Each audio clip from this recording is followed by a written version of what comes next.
There was only one person standing before the coffin. No crowd, no sobbing, no wreaths crowding the room. Just an old woman with silver hair, a mourning scarf quietly resting on her shoulder, watching the casket being lowered amid the biting wind. The man inside had once been George Holloway. Her husband, a man who lived on time, acted with dignity, and now was being laid to rest just as punctually as he had lived. But none of their children were there. No messages, no flowers, no words of comfort. Mrs. May Holloway sat in the front row, staring at the 4 empty chairs beside her, as if they were the hollow years of her life, carved out by time. The priest recited the prayers in a dry, emotionless voice. The white chrysanthemums scattered around the coffin looked too bright, too artificial. She stared at them and thought, "You would hate this, George."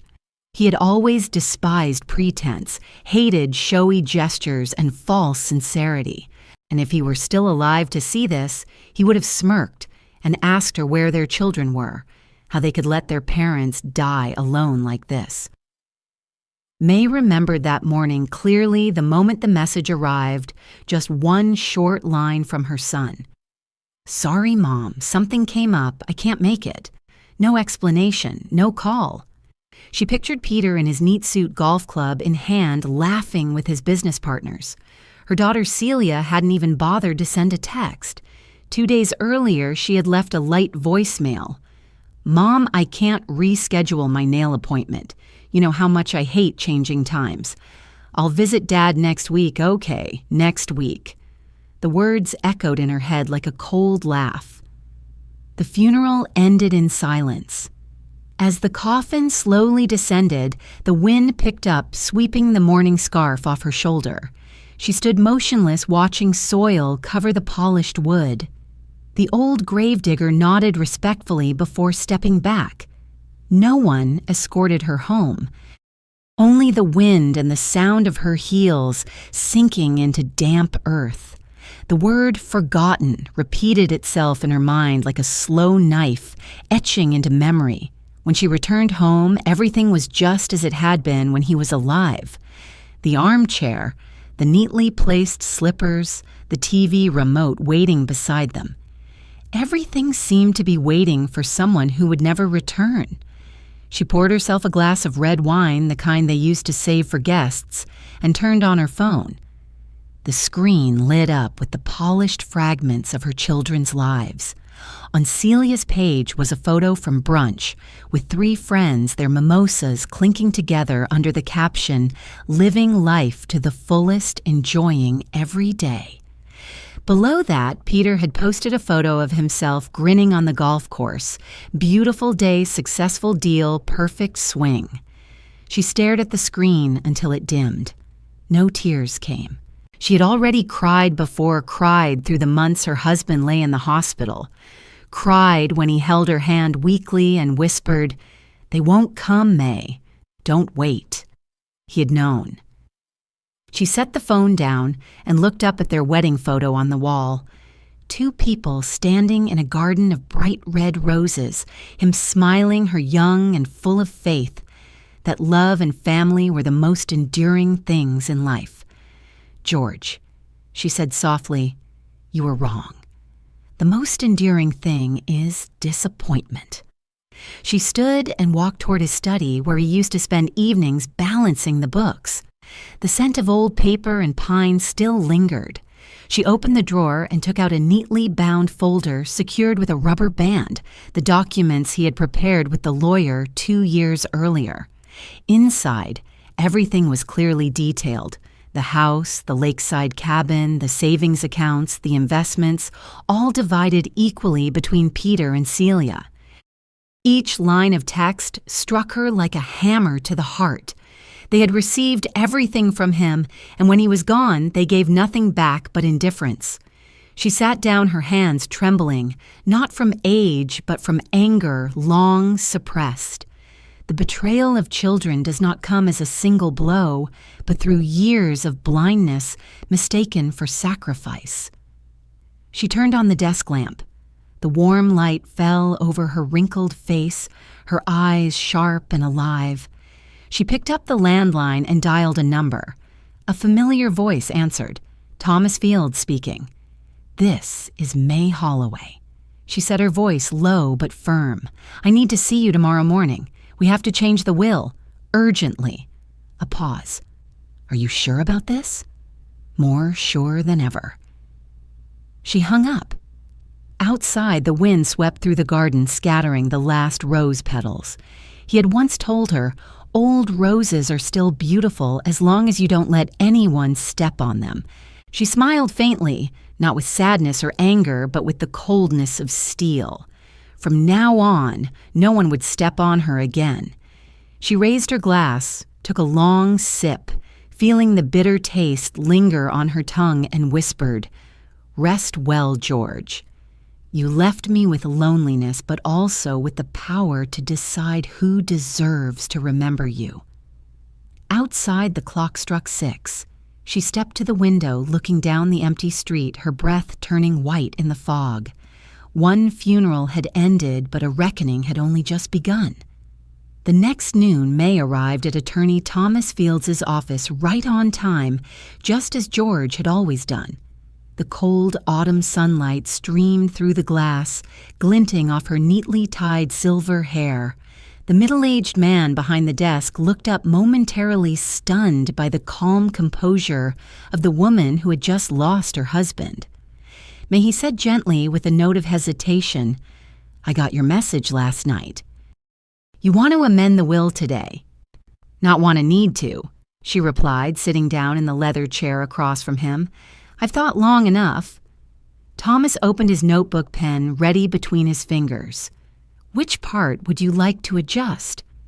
May looked straight at him, her eyes unwavering, though her heart still ached. All of it. Peter and Celia are to be removed from the list of heirs. The air in the room seemed to freeze. Thomas stopped writing mid-page. "Are you sure that's a serious decision, May?" George wanted. "I know what George wanted," she interrupted softly but firmly. "He wanted family. He wanted us together. But they chose not to come when he lay in his coffin. I was the only one standing there. They don't deserve his name, and they certainly don't deserve what he left behind." Thomas studied her for a moment, then nodded. "In that case, I'll draft a new version. Do you wish to name another beneficiary?" May fell silent for a while, her mind drifting to the face of her grandson, Ethan. The gentle eyes, the shy smile, the tiny hands that once held garden shears, helping her trim the grass.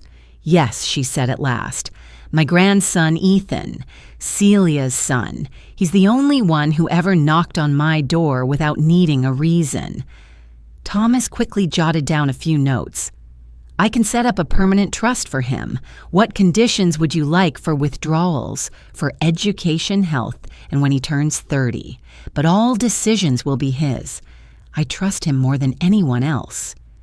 Thomas looked up.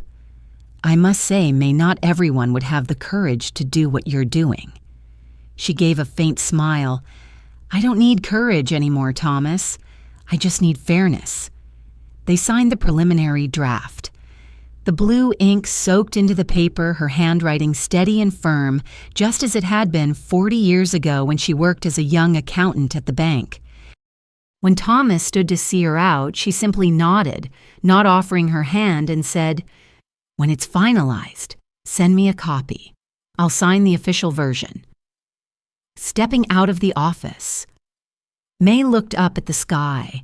The clouds were gray, yet she felt lighter than she had in years, as though she had just closed a heavy door that had long been stuck. That afternoon she returned to the house by the river. The kitchen still smelled faintly of the dried lavender hanging by the window. She turned on the small lamp, poured herself some water, and sat at the dining table.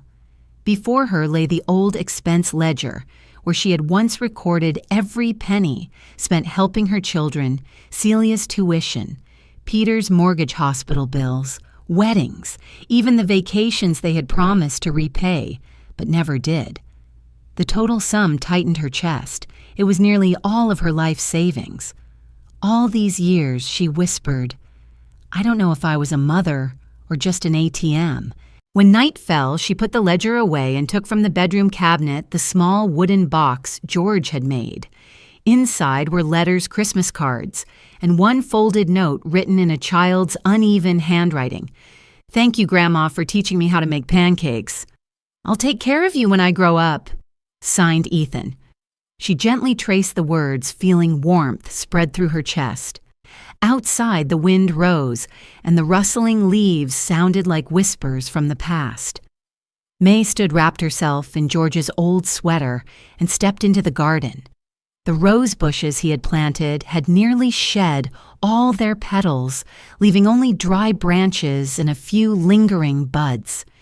She bent down, trimming the broken stems, each snip like a small release. You have to cut away what's withered, she murmured. That's how new flowers bloom. Her shadow stretched long over the grass, melting into the thick mist. From the house behind her, the clock chimed 8, the ticking steady and clear. May turned back, picked up her phone, and saw an unread message from Celia flashing on the screen. Mom, I heard Dad left a will. When can I see it? She read it, then deleted it. No reply. She opened an old bottle of wine, poured herself another glass, and drank slowly. In the warmth of the alcohol, George's face appeared more vividly than ever. He was smiling, his eyes gentle as always. You did the right thing, his voice seemed to echo in her memory. May nodded softly. It's not revenge, George. It's just about preserving a little dignity for you and for myself. Outside the window, the moon had risen, casting silver light over the garden, waiting for spring. She knew that from this night on, she would no longer live in the silence of someone forgotten. She would live as the keeper of one final promise, to nurture what goodness remained and to protect it from those who had forgotten what true love means. The next morning, May woke earlier than usual. The first light of day slipped through the curtains and glowed softly across the neatly folded blanket. The house was so still she could hear the ticking of the clock in the living room. She brewed a fresh pot of tea, the scent of bergamot filling the kitchen. On the table lay the same folder from the day before the draft of the will, resting beside her reading glasses. She picked it up, read each line carefully, her heart light, but resolute. There was no room left for hesitation. Around 10 o'clock, the phone rang. Thomas's deep, steady voice came through. Mrs. May, the documents are ready. If you're free, you can come in today to sign the official version. She nodded, her tone calm. I'll be there right away.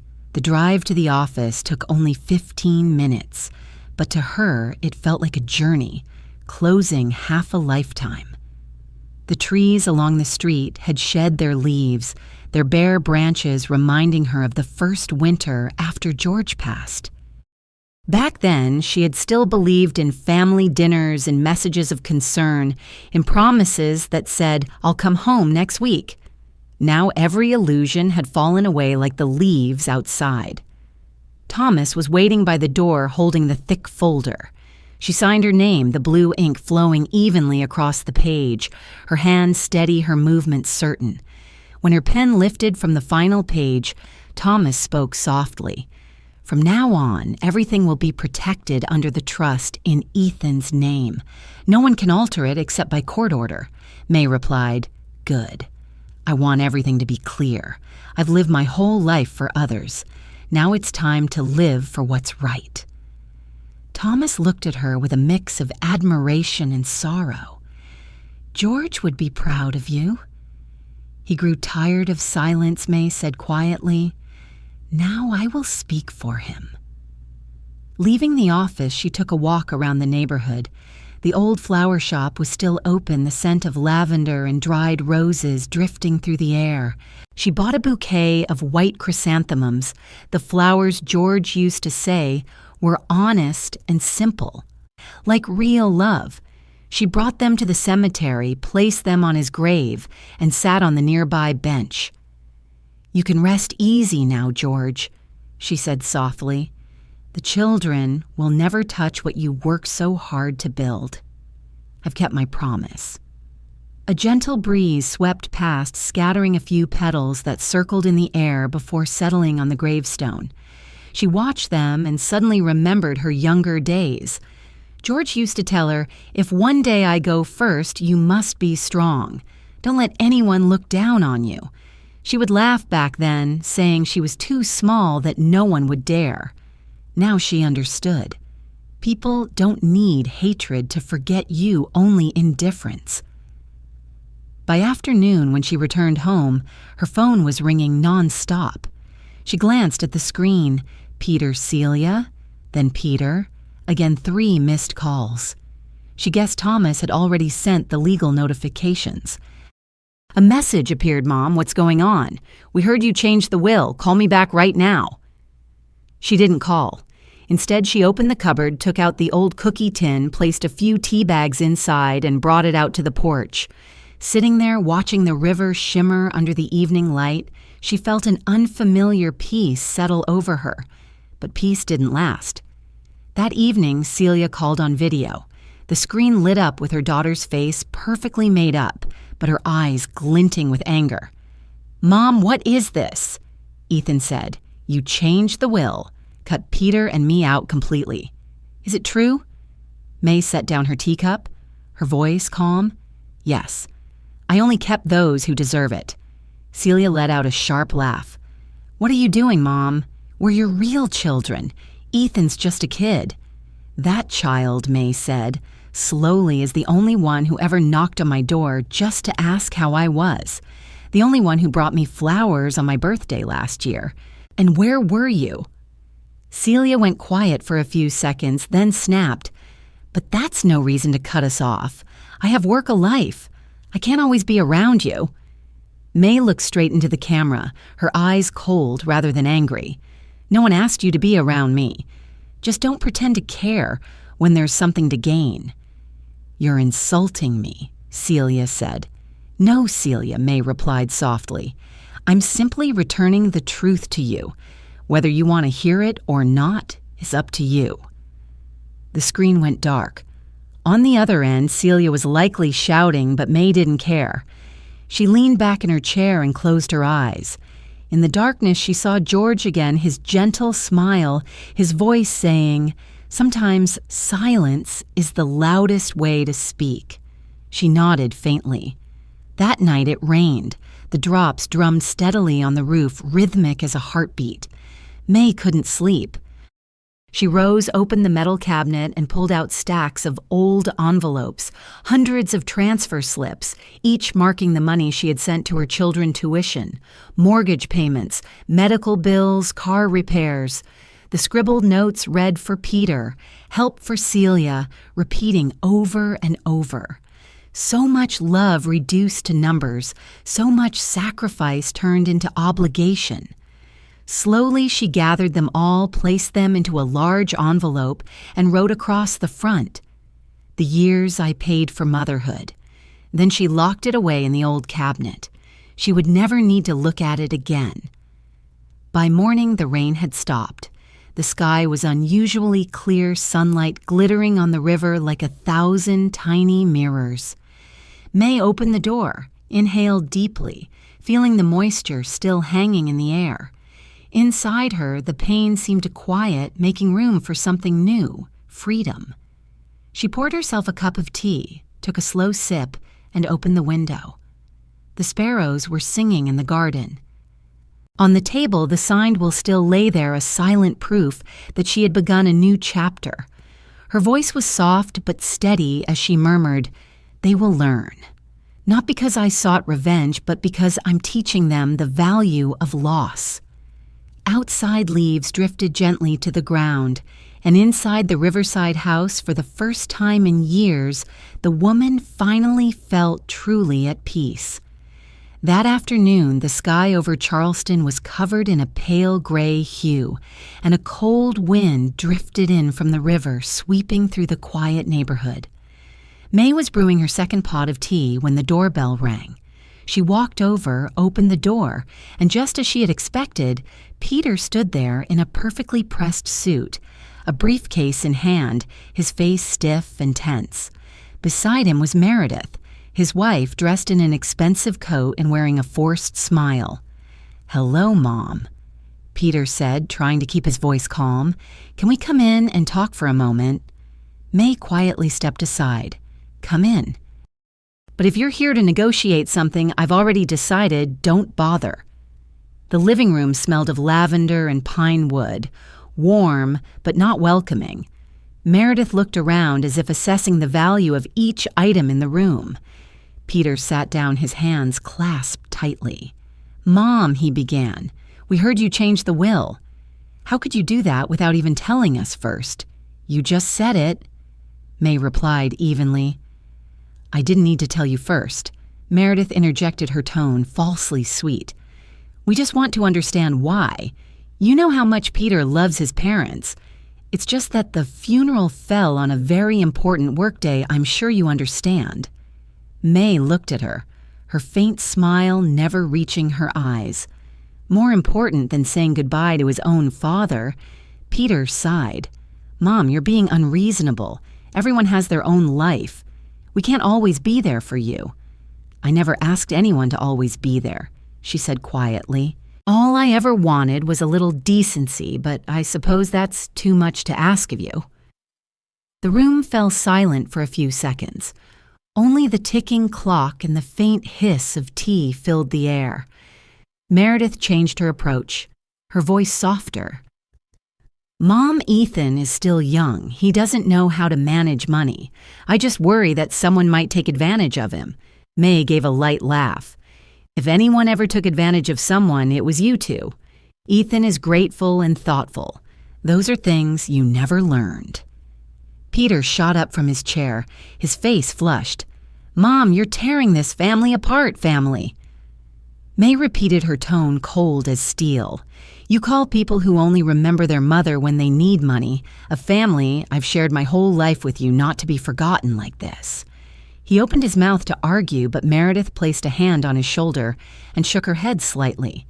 Trying to stay composed, she said, "Either way, you should know, we won't let this go. The law can review your decision." May lifted her head, her eyes gleaming like steel under the light. "Go ahead. But remember, I worked with lawyers for 40 years. I know how to protect everything, even from my own children." Meredith swallowed hard. Peter said nothing. For the first time in his life, he looked at his mother as if she were a stranger, someone no longer easy to persuade or soften with a few tears. "You should go now." May said, her voice low but firm. "It's getting dark." They stood up. Meredith tried to keep her composure. "I hope you'll reconsider." "I won't." May answered, her gaze steady. "But thank you for coming. At least this time you bothered to knock." The door closed behind them, leaving behind a strange stillness in the house. May leaned back against the door, closing her eyes for a moment. Not from exhaustion, but from the feeling of finally cutting a rotten cord. She wasn't angry anymore, only light. That evening, the river wind grew stronger, making the curtains ripple. May sat down and wrote a few lines in her old leather journal. "A mother's love is not a possession to negotiate. It is a debt of gratitude. Those who forget to repay it eventually lose what was theirs." A soft sound in the yard made her turn her head. When she stepped out to the porch, she saw a familiar figure, Ethan. He stood there holding a basket of pastries and a thermos, looking a bit shy. "I'm sorry I'm late," Grandma Ethan said quietly. "I heard about today. They came, didn't they?" May nodded, her lips curling into a faint smile. "They came, and they left. Don't worry, it's all settled." Ethan looked at her for a moment, then said softly, "I just wanted to make sure you weren't feeling alone." She smiled gently. "I've been alone for many years, but not tonight." The two sat together on the porch steps, sipping tea, listening to the soft whisper of the garden wind. The moonlight shone on Ethan's face, and for a moment May saw George again in his youth, The calm eyes, the steady hands, the quiet presence that made everyone feel safe. Grandma Ethan said, "After a while, I think this house shouldn't just be kept.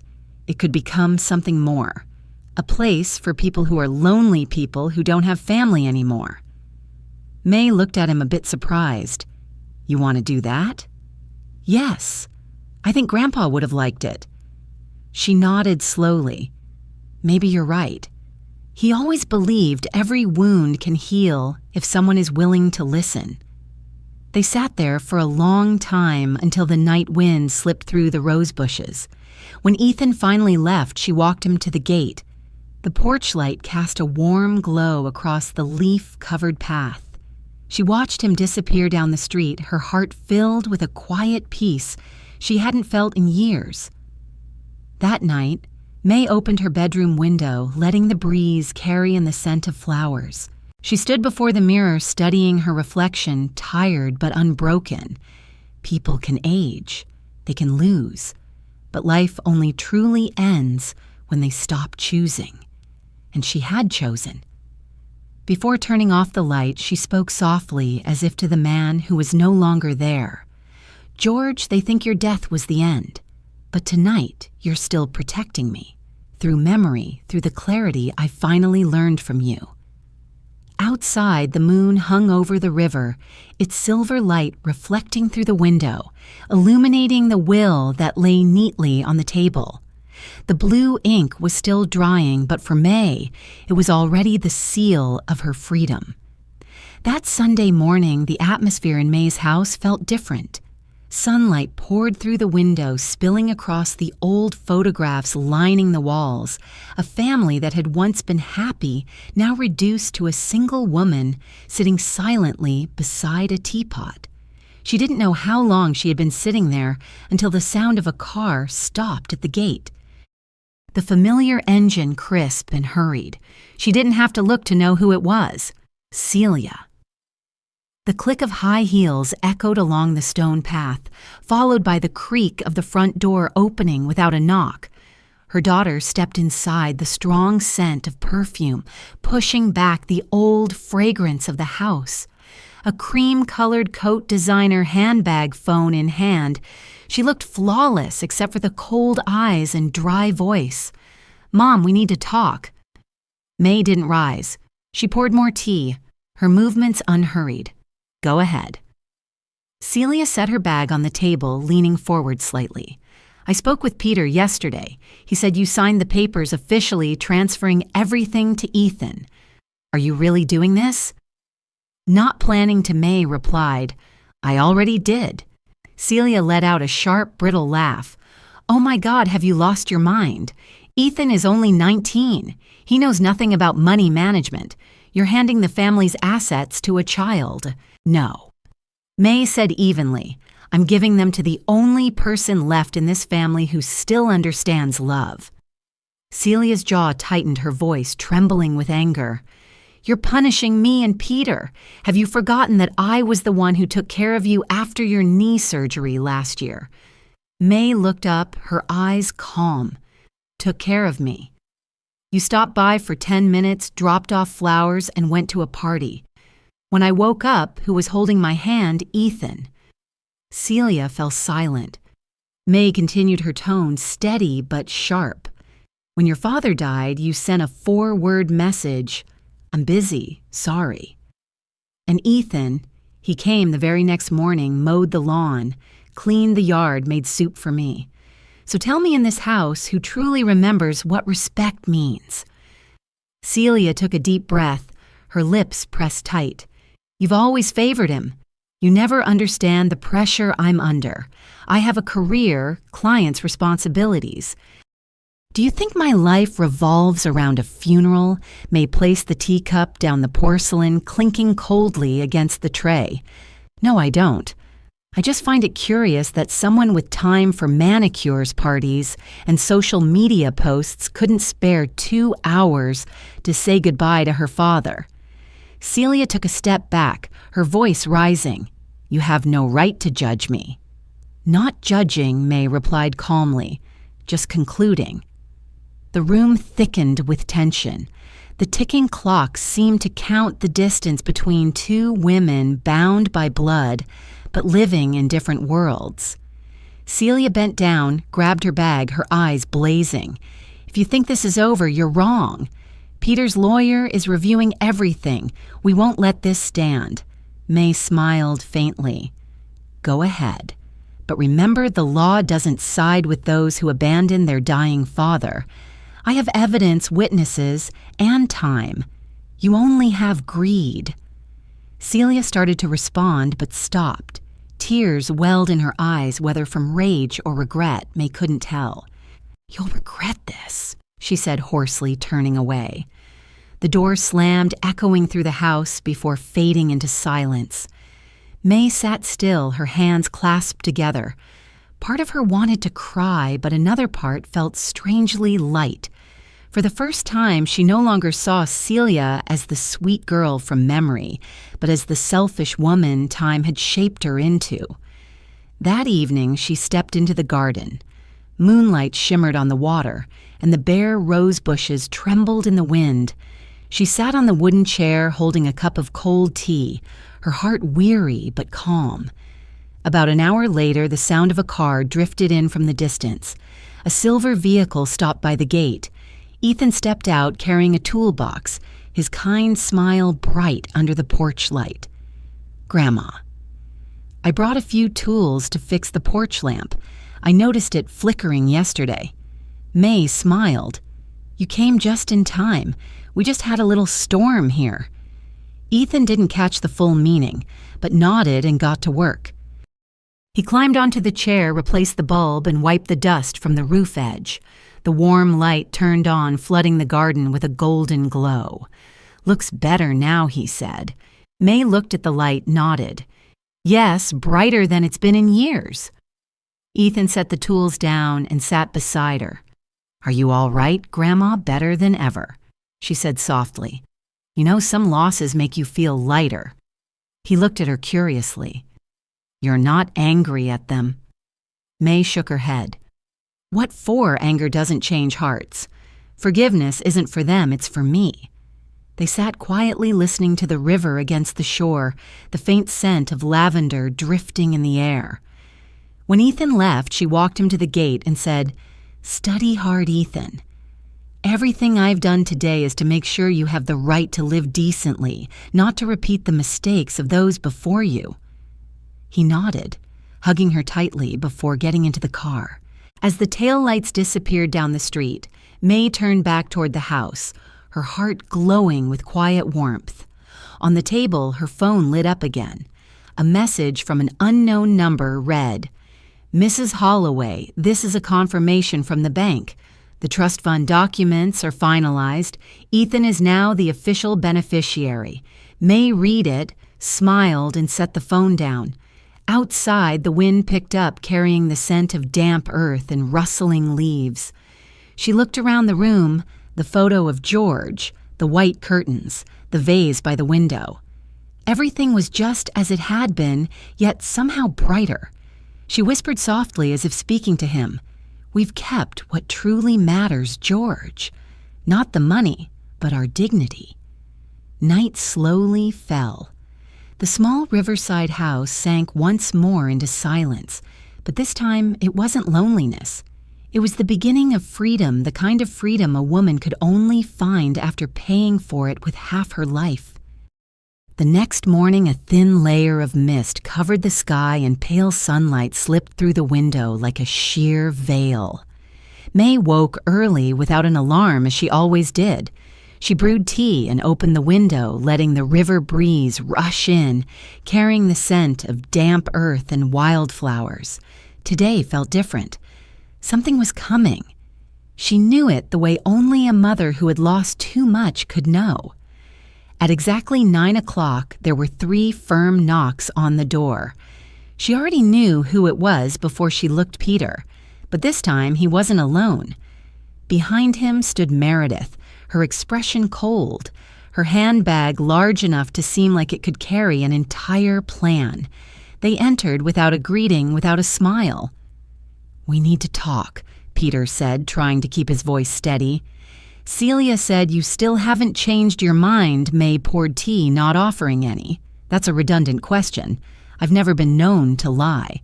Meredith crossed her legs gracefully, the diamond ring on her hand glinting as she rested it over her purse. Mrs. May, she began in her syrupy tone, we understand that grief can cloud judgment, but this is serious business. We just want to resolve things reasonably. Ethan is still a child. He doesn't know how to manage an estate. You're making things unnecessarily complicated. May met her gaze, her eyes sharp as a blade. I'm not complicating anything. I'm ending a lifetime of letting others make decisions for me. Peter cut in, his voice rising. Mom, we're not your enemies, but you can't ignore everything we've done for this family. I helped Dad with the investments, and Celia helped you take care of him when he was sick. Have you forgotten that May set her teacup down on the tray softly, yet the sound echoed through the room? Forgotten? No. I remember every detail. I remember you saying you'd come home Saturday, but instead you flew to Las Vegas. I remember Celia sending funeral flowers through a delivery service without a single note. And I remember the sound of the wind that day, colder than your silence. The air grew thick. Meredith shifted in her seat and forced a small smile. You're being emotional. With such a large estate, Ethan could be taken advantage of. Outsiders might manipulate him. May interrupted, her voice low, but every word cutting clear. If anyone has taken advantage, it's you. I paid for your education, your houses, your medical bills, your cars, your parties. Nearly 30 years. Did you think that was my obligation? Peter's fists clenched, a vein pulsing in his neck. I never forced you, Mom. You didn't need to, May said calmly. You only knew how to take. Meredith tried to intervene, her voice trembling slightly. You might regret this. If this goes to court, May laughed, a dry sound echoing through the small room. Court. Do you think I'm afraid I helped my husband manage contracts? I worked with lawyers for 30 years. I know the law better than you ever will. And I know that no law can force a mother to leave her life's work to the ones who abandoned her. Peter stood abruptly, nearly shouting. You're making us look like villains. May lifted her head and held his gaze. No need, Peter. You've done that yourselves. Silence fell heavy as stone.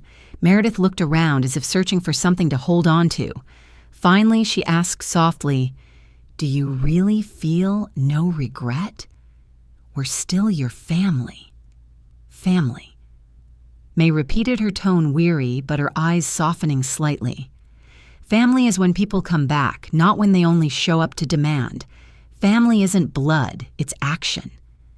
Peter looked at his mother, and for a fleeting moment, something genuine flickered in his eyes, as if he wanted to say something honest, but he turned away instead. I don't know who you've become, he said, his voice breaking, cold, bitter. If Dad could see this, he'd be disappointed.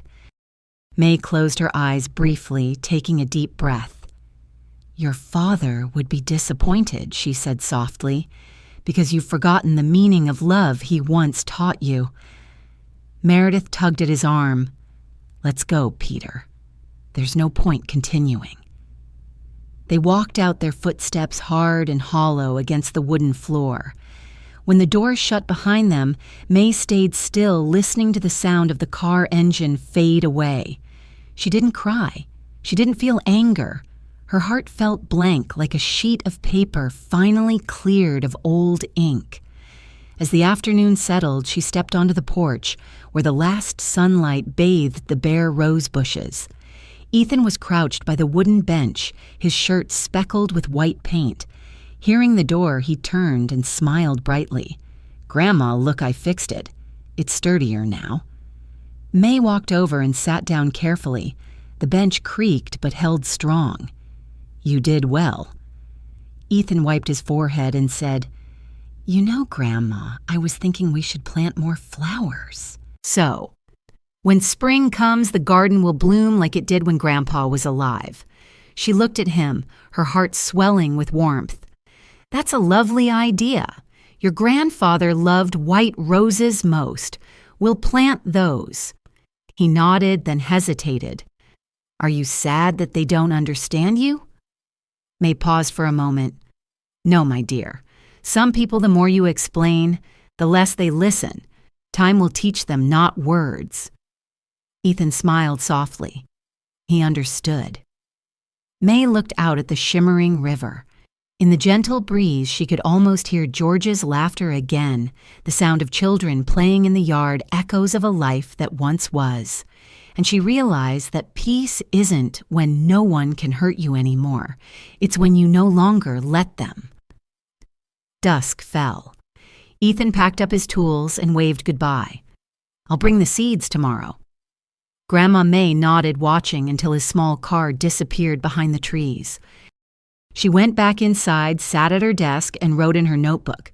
Today, they came to take back what they thought was theirs. But I lost nothing. They only lost one more chance to learn what love truly means. Her pen stopped. Outside, the moon rose its soft light streaming through the window and settling on the old photograph, George smiling, his arm around her shoulders. May touched the wooden frame gently and whispered, I kept my promise, George. At last, this home is at peace. That night, May sat alone in the kitchen, the warm yellow light falling across the wooden table, bathing everything in an old, familiar glow. The pot of tea had long gone cold, yet she didn't move. In her mind, Peter's voice from that morning still lingered, trembling as he said Mom-Dad would be disappointed. Those words hadn't angered her. They had simply sunk deep. People always see what they've lost, but they rarely understand what they themselves have made others lose. The house was silent, broken only by the wind brushing past the window. May looked out into the garden where Ethan had painted the wooden bench. She imagined the boy returning the next morning, hands full of seeds, smiling brightly. The thought softened her heart. She was old, but she had never been weak.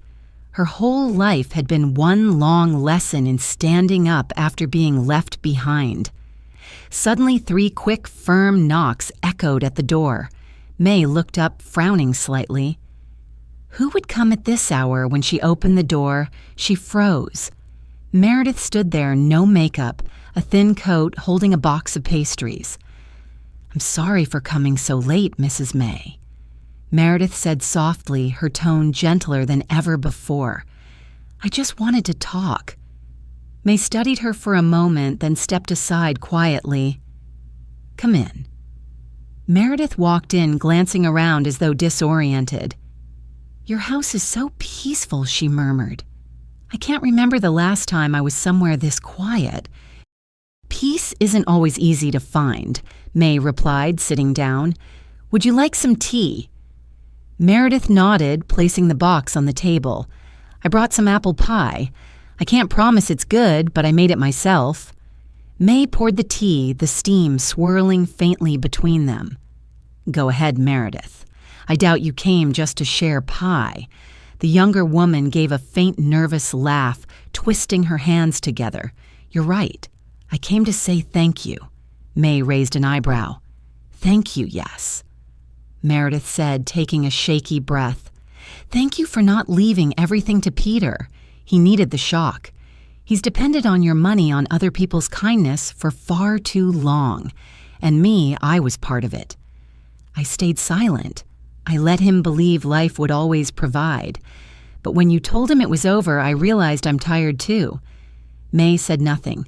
Only the soft ticking of the clock filled the room. After a long pause, she asked, So what is it you want from me tonight? Nothing.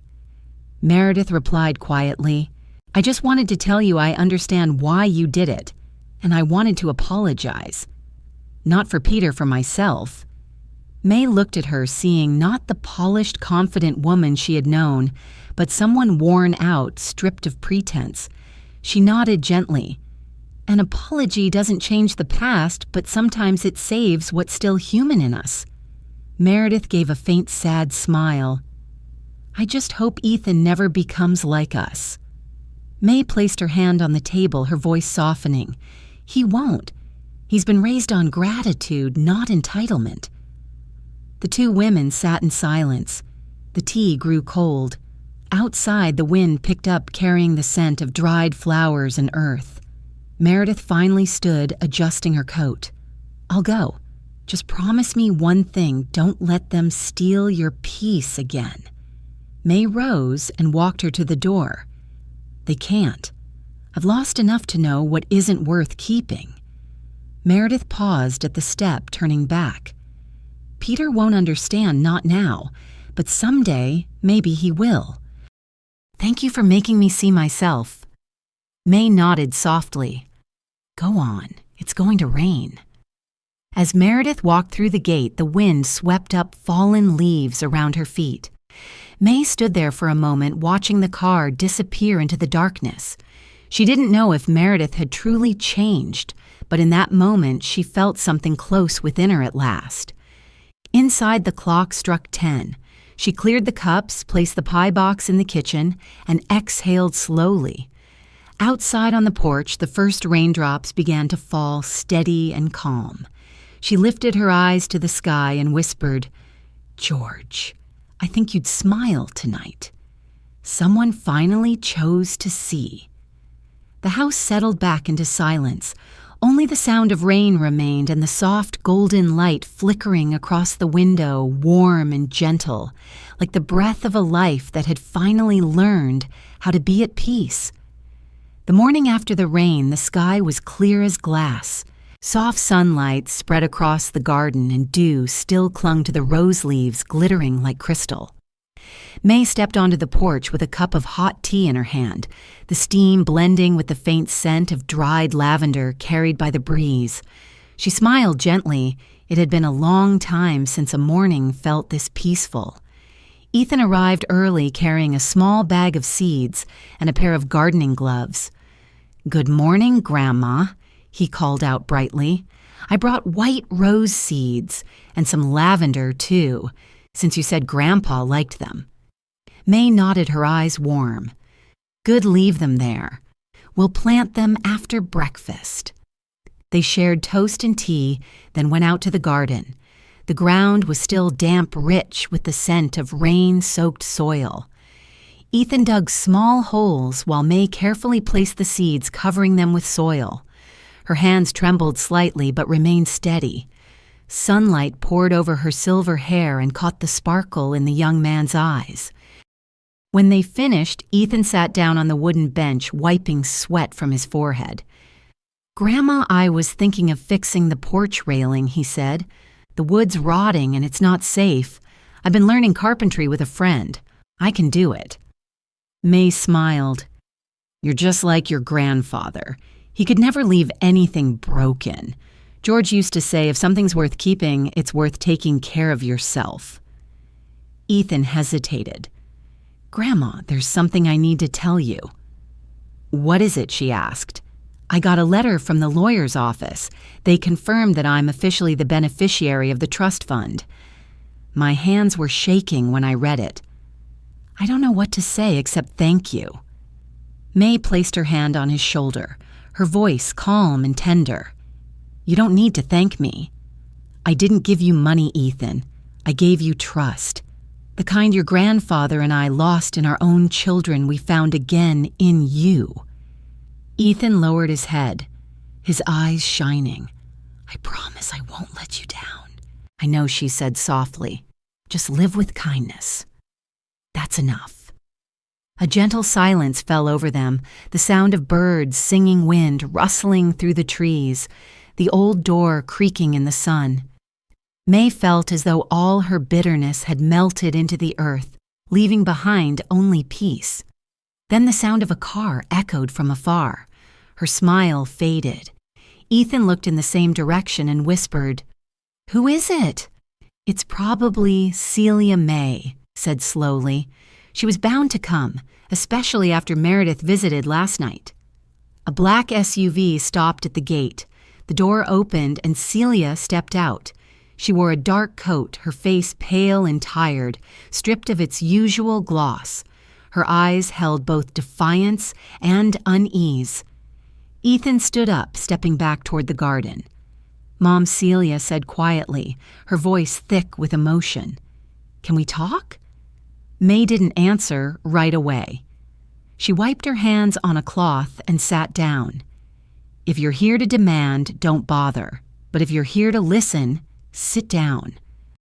Celia walked slowly forward and took a seat across from her mother. Her eyes were misty. "I'm not here to argue. I just want to understand why you chose Ethan. I know I was wrong not to come to Dad's funeral. I was scared to see him like that, scared I couldn't handle it. I was a coward, I admit that. But Mom, I don't hate you and I'm not as ungrateful as you think." May looked at her daughter silently. "Feelings can't save anyone, Celia. Your father waited for a message, just one line, but you didn't send it. Whatever the reason, it no longer matters. What's left is only the silence that followed." Celia lowered her head, her voice breaking. "I know. These past weeks I haven't slept. I keep looking at his picture, remembering everything. When I heard about the trust, I was furious. But after Meredith told me what happened, I finally understood. You've endured more than I ever imagined." May said nothing. The wind stirred the curtain lightly. Celia looked up again, her voice small. "Mom, I'm not asking for money or inheritance. I just want you to know that I'm still your daughter, whether you believe it or not." May looked at her, the face of a grown woman, but still holding traces of the little girl who once sat in her lap, clutching her hand when she was afraid of the dark. A quiet tenderness filled her. Not forgiveness, but a gentle kind of release. "Celia," she said softly, "I don't hate you. I just can't let you repeat the mistakes I made, forgiving too easily, yielding for too long. I've paid my debt of love." Celia nodded, tears falling. "I understand. Maybe Dad would have wanted you to do this. I just ask, don't shut me out forever." May stood and walked over, resting a hand on her daughter's shoulder. "The door is never locked, Celia, but if you want to come in, you'll have to knock the right way." Celia let out a shaky breath, then nodded. She stood, glanced toward Ethan in the garden, and said softly, "Hi, Ethan." He smiled kindly. When Celia's car drove away, May stood by the door watching until it vanished from view. She sighed and whispered to herself, "Maybe at last even the wind remembers how to come home." The afternoon light slanted through the young trees.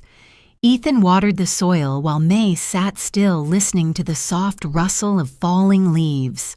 Another chapter of her life had closed not with noise or pain, but with quiet clarity, as pure and peaceful as the morning after rain. That afternoon, as the golden light spread softly over the river, May sat in the living room, slowly turning the pages of an old photo album. The pictures had faded with time, George holding newborn Peter Celia. Beaming in her graduation gown, the whole family gathered around the Christmas table from years long gone. She ran her fingers over each face, feeling something that was both love and distance.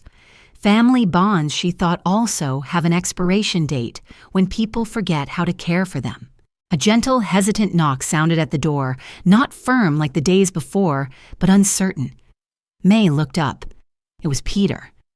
He stood there without his briefcase, without a suit, just a dark sweater and tired eyes. "Mom," he said hoarsely, "may I come in?" "The door was never locked," May replied calmly. Peter stepped inside, glancing around the house as though seeing every detail for the first time. His gaze rested on his parents' wedding photo. "I remember the day that was taken," he murmured. "Dad told you to stop smiling so much, or he'd forget he was the lucky one." May looked at her son. "It's been a long time since you mentioned your father." He sat across from her, hands clasped. I'm tired, Mom. These past few days I've been thinking a lot. Meredith was right. I've lived off others for too long. When I heard you changed the will, I was furious. But now, I just feel ashamed. May said nothing. Peter continued, his voice lower, steadier. I didn't come to ask for anything. I just want to understand. Do you think if Dad were still alive, would he forgive us? She looked out the window where sunlight touched the garden flowers. Your father was a kind man, but not blind. He would be hurt, yes, but he'd understand why I had to do this. Forgiveness doesn't mean forgetting Peter. It only means refusing to let the past control you. Peter lowered his head. A tear slipped down his hand. I deserve this. When Dad died, I was on the golf course laughing, shaking hands, signing deals. I thought I was doing something good for the family. Now I realize I was only running away. And what do you want now? May asked quietly. Nothing, he whispered. I just came to say, I'm sorry. And thank you for still giving us a chance to come back, even if you never said it out loud. She looked at her eldest son, the one who had once made her proud, then broke her heart. Peter, I don't need your apology. I just want you to remember what you lost wasn't money. It was trust. And trust, once broken, must be rebuilt by your own hands. He nodded, his eyes red. I'll try. I don't know if you'll believe me, but I'll try. May smiled faintly. Do that, Peter. Don't let Ethan be the one who has to teach you what gratitude means. The room grew quiet. The last light of day touched their faces, gilding two lives once fractured. When Peter stood, May said, If you truly want to make things right, start by visiting your father's grave. He's still waiting. Peter froze, his eyes wet. I will. Tomorrow. Don't wait for tomorrow. May said softly, It's a beautiful day today. He nodded, then turned toward the door. Before leaving, he looked back and said in a trembling voice, Mom, thank you for still being here. When the sound of his car faded into the distance, May sat back in her chair and sighed. She didn't know if Peter would really change, but at least the door had opened a little, and that was enough. Dusk fell. Ethan returned holding a small basket of tools. Grandma, I just saw Uncle Peter outside. Is everything okay? It's fine, May said gently. Maybe for the first time in his life, your uncle learned to bow his head. Ethan grinned. That's good. I brought some wood. We can fix the porch steps tomorrow. She nodded. Do it. Everything old can be repaired. You just have to choose who's worthy to touch it. Night descended, and the river breeze stirred the curtains. May sat watching the light shimmer over the water, her heart light, as though she had finally laid down a burden. Perhaps George would be pleased. She whispered softly, her voice as tender as a sigh, You see love. In the end, they finally learned how to come home, even if late. The next morning, sunlight streamed softly through the curtains, gentle as the breath of a new day. May woke early, not out of worry, but from the habit of a lifetime built on order and discipline. She brewed tea and poured 2 cups, one for herself, one for the empty chair across from her where George used to sit reading his newspaper. You'll be happy, she whispered, Peter is visiting you today. Around 10 o'clock, Ethan arrived in his work clothes, his bright smile lighting up the porch. I brought the wood, Grandma, he said eagerly. Let's fix the steps. Go ahead, she replied. Everything needs new hands once in a while.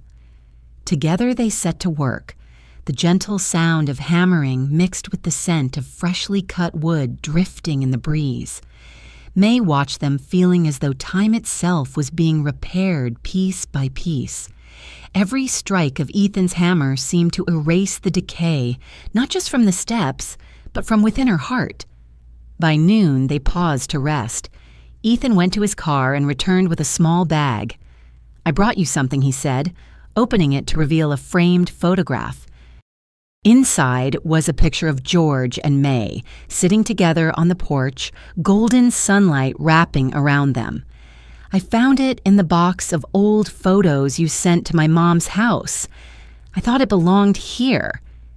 May touched the glass gently, her eyes glistening with emotion. Thank you, Ethan. You don't know how special this is. That picture was taken the day your grandfather fixed that chair. He always said, working with your hands calms the mind. Maybe that's why he never let himself stop.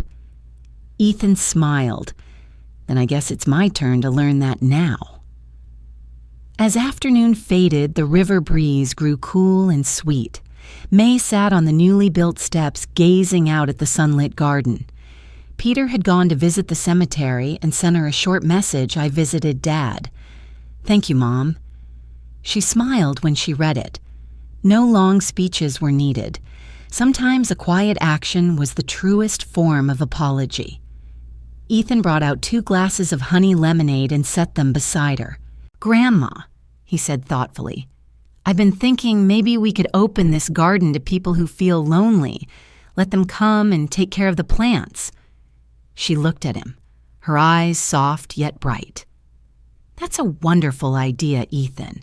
Maybe that's how this place should keep living, not just for us, but for those who need somewhere to start again. They sat in silence, watching the river shimmer under the sunset. In that moment, May felt George's presence around her, not in the wind, not in the sunlight, but in the peace she had finally reclaimed. She spoke softly, almost to herself. You see, George, this house finally has laughter again. Ethan turned to her with a radiant smile. And it will never lose it again, Grandma.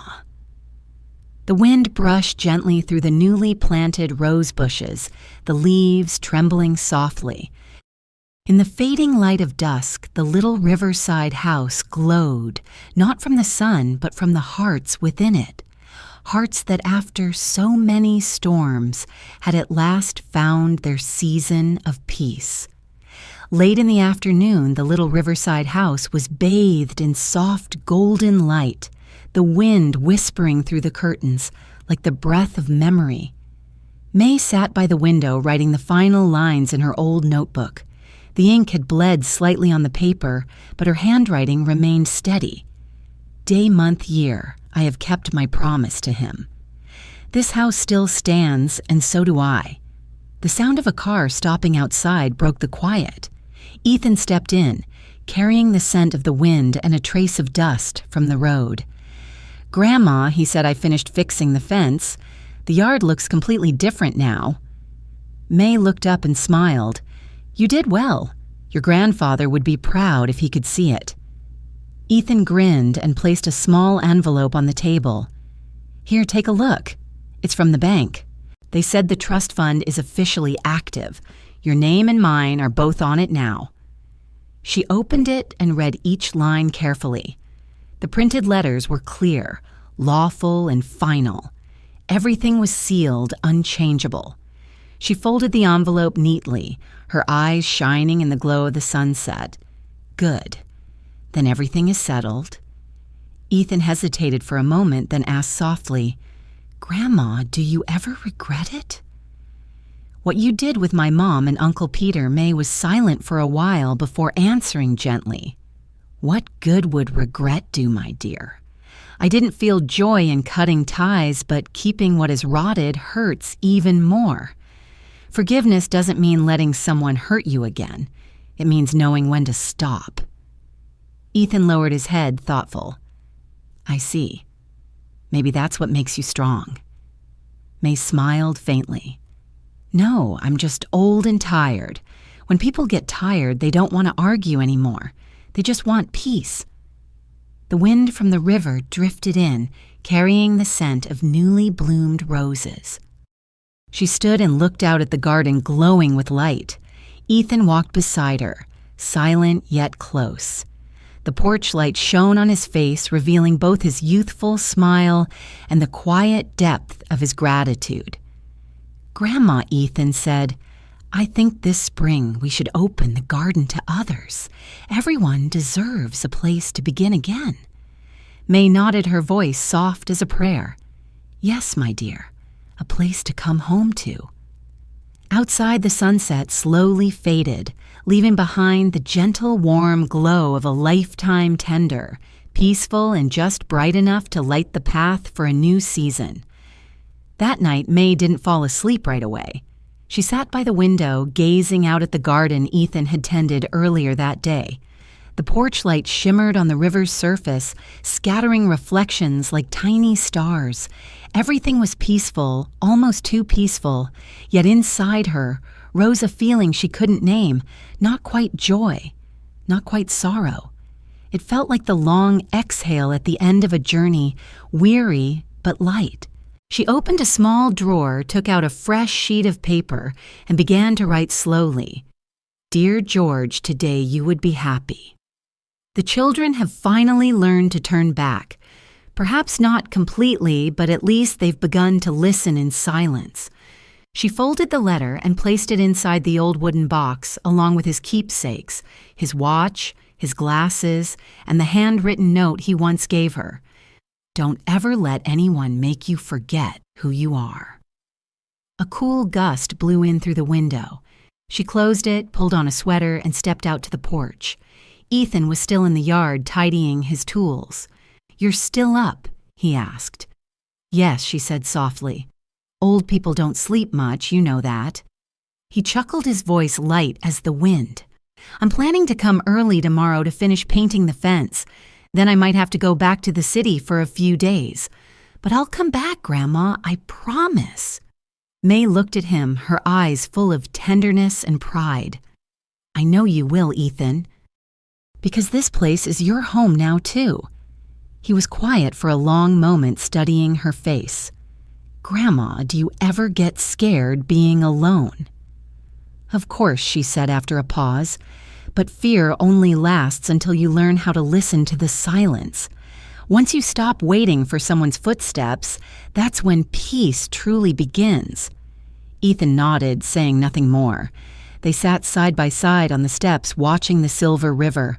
A small boat drifted past, leaving a glowing trail behind it, like a seam stitching together the space between darkness and moonlight. Grandma, Ethan said softly, I'm going to keep this house forever. I want to turn it into a place for people who need to start over, maybe lonely elders or children without homes.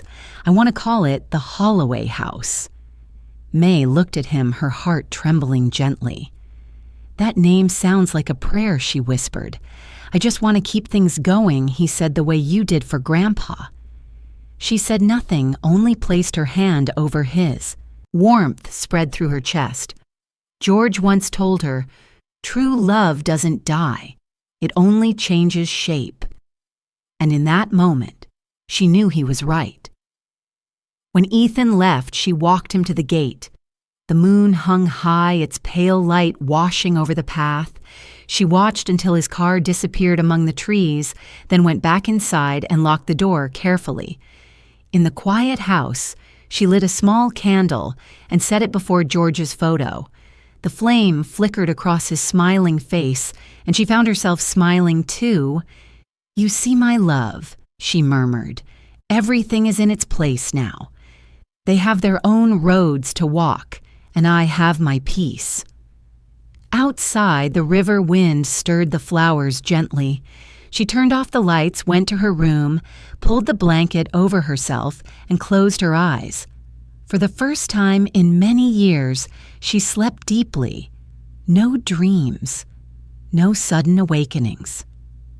The next morning, sunlight filtered through the window, soft as a greeting. Ethan knocked on the door, carrying the scent of freshly baked bread. Grandma, he called, I made breakfast. Are you awake? There was no answer. He opened the door gently. Grandma May lay there, her face calm, the corners of her lips curved in a faint smile. On her chest rested a short letter. Don't be sad, my dear. Everything now belongs to you. Keep planting and never let this garden die. Ethan knelt beside her, tears falling even as he smiled. Outside, the sunlight spread across the porch, glowing over the rows of new flowers where the white roses had just begun to bloom. The garden was alive, and so was her legacy, kindness, dignity, and peace living on in every petal within the house by the river, and in the heart of the young man who had just learned the true meaning of love.